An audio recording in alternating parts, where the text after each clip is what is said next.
Archbishop witware ryambara His Grace Lambert bino mu gisharyo mu rutaya yorwo rwabo rumwaka ahari kutaya yere betongore hamwe n'amatendekero okubagana nabo butumwa kandi izoberi yataya yerabeji ahitendekero rya Bishop Stewart University.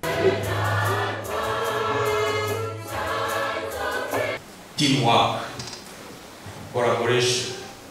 Even when they are holes, even when they are holes among you, some holes have to be there. But to cast the net, we need to work together. Yes, universities do.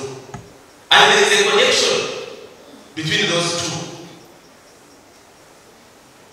And so for that matter, we teach all our students basic Bible knowledge and Christian principles. Ogunagera nkunka abanyadini n'umwuga gwabo okuhabara abikiriza okubahumuriza hamwe no kubaho ubutumwa bwo kubombeka enshonga habwe ncamana gatira hamenyeto.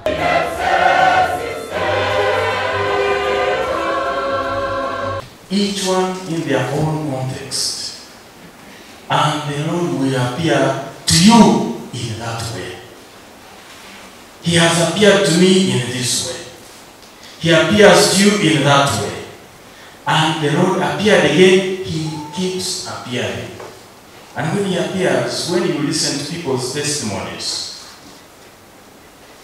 that's how the Lord has appeared to them. Creativity skills and collaboration. You talked about networking in your place. It's a critical 21st century skill.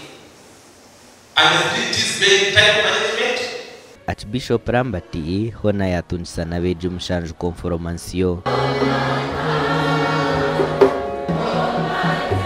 Ogu n'umurundi gwa kashatu Archbishop Lambert arukutaya yiritendekerere kandi ariyo nagumiza muno rutaya yorwo mu matendekera gandi hamwe n'ebitongore ebiryo muri Archdiocese ya Mbarara. Omugani makuru abakostayo mu district ya Mutoma barabwo kurekeraho okwatijaga banyi nabo ebyababiri hakanisa yo burisa bwa St Andrews Rubare district ya Mutoma aha mukoro gwo kusima ba mama kandi hine n'abakaza bayegito mu kibina cha Mothers Union.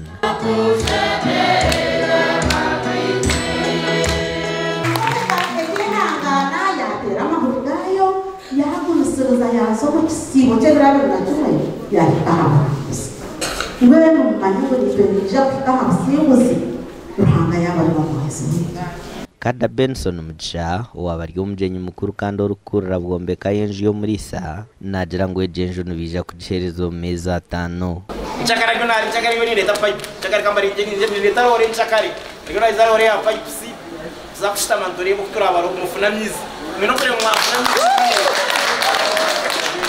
miliyoni 29 na shilingi genda zo miliyoni 20 kureba kwakora umurimo wo gwagenda omisho peta emitwe yakanisa ya rwari komurka nketa basazi nketa barwemgango omunyango mnacha ko no aftererino. Sente zone zarundanwa nibija kuzitaha kuombeka kandi aba bariyone betebekanisiza na fundraising erukuza kuba 2015 by'okwezi kwa mukago mwaka ogu. Ahabwa TV West ndi era achiza na Michael atwachire.